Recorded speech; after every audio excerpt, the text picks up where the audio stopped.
जितने इंसान उतनी पसंद। एक ही माँ बाप की संतानें अलग अलग रुचि रखती हैं। आपकी जो पसंद है बहुत गहरे जाकर वो आपकी खुशी का संचालन करती है। किसी को कुछ खास किस्म के रंगों के कपड़े पसंद हैं।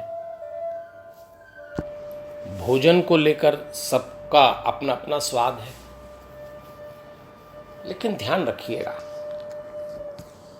यदि आप अपनी पसंद को, स्वाद को खुशी से जोड़ना चाहते हैं तो अपने मनुष्य होने को 3 भाग में बांटकर समझकर जीने का प्रयास करें। चूंकि हम मनुष्य हैं, इसलिए अपनी खुशी के केंद्र खुद ढूंढ सकते हैं। हमारा पहला भाग है हमारा शरीर, और 3 बातों से शरीर की खुशी मिल सकती है: भोजन, नींद और भोग। इन तीनों को समझ लिया, इनका संतुलन बना लिया तो शरीर खुश है। इनके असंतुलन का नाम शरीर का दुख है। दूसरा, हमारा निर्माण मन से हुआ है। मन को 2 बातों से संचालित कर सकते हैं: विचार और सांस। विचार और सांस यदि आपने नहीं समझे तो मन आपको निश्चित रूप से कभी खुश नहीं रहने देगा। और तीसरी बात है आत्मा। आत्मा का एक ही बात से संबंध है, और वो है अनुभूति। तो जो लोग खुश रहना चाहें वो शरीर, मन और आत्मा को अपने मनुष्य होने से जोड़ लें, और जिन बातों से इन तीनों का संचालन है उसको समझ लें। फिर आपको एक बात तो समझ में आ ही जाएगी कि आपको आपके अलावा और कोई खुश नहीं रख सकता। जब खुद ही को तैयारी करना है तो फिर देर किस बात की। कोई उपवास कर रहा होगा, कोई अतिरिक्त पूजा कर रहा होगा, कोई जरूरत से ज्यादा मंदिर जाएंगे, और कुछ लोगों की शाम नृत्य में गुजर रही होगी। उत्सव इन्हीं 9 दिनों से दस्तक दे चुके हैं। अब आने वाला प्रत्येक दिन एक त्योहार है, एक मस्ती है, एक आनंद है। इस समय 2 बातों का ध्यान रखिएगा। आपकी धार्मिक दिनचर्या में पहली बात तो यह हो कि संयम साधें, और दूसरी बात होना चाहिए नियंत्रण बनाए रखिएगा। संयम और नियंत्रण में बारीक फर्क है। संयम भीतर साधना पड़ता है, नियंत्रण की घटना बाहर घटती है। चूंकि इस समय बाहर का वातावरण उत्सव में डूबा हुआ होगा, तो आपको अपने नियंत्रण में अनुशासन और सावधानी दोनों रखना है। ये जो नृत्य होते हैं, ये जो धार्मिक कर्मकांड होते हैं, ये भी कभी कभी मनुष्य को उन्मुक्त बना देते हैं। और सावधानी नहीं रखी तो गलत रास्ता अपना लेंगे। अनुशासन तोड़ा तो हो सकता है चरित्र पर छींटा पड़ जाए। इसी तरह संयम भीतर घटना चाहिए, और संयम का मतलब होगा होश और संतुलन। अवेयरनेस बढ़ाने, प्राप्त करने के तो ये 9 दिन बड़े शुभ हैं। लेकिन ध्यान रखिएगा, नवरात्रि की एक एक कथा संतुलन की कथा है। कैसे देवी ने अपनी शक्ति के संतुलन के लिए 9 रूप रखे। कथाएं आपको पता लग जाएंगी, लेकिन आप इन 9 दिनों संयम और नियंत्रण इन पर काम करते रहिए। जिन लोगों ने अपना शरीर साध लिया है वो होते हैं साधु, संत, फकीर।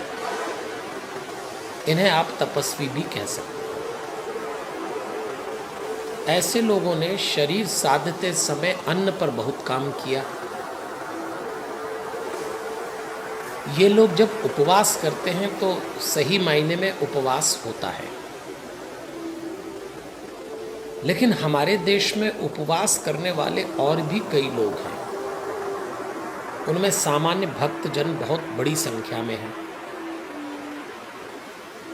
कई लोग तो एक सप्ताह में इतने दिन उपवास करते हैं कि दूसरे उनकी तारीफ करते हैं, और आदमी उपवास भी तारीफ सुनने के लिए करने लगता है।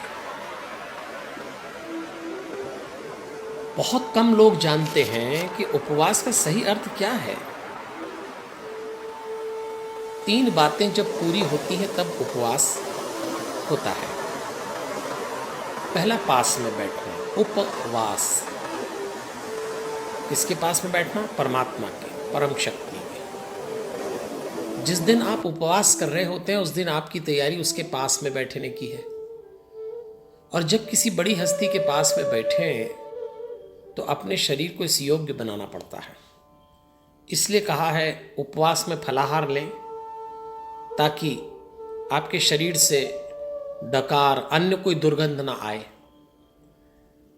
लेकिन लोग आजकल उपवास में जो फलाहार लेते हैं वो इतना गरिष्ठ होता है कि इससे तो अच्छा भोजन ही कर लें।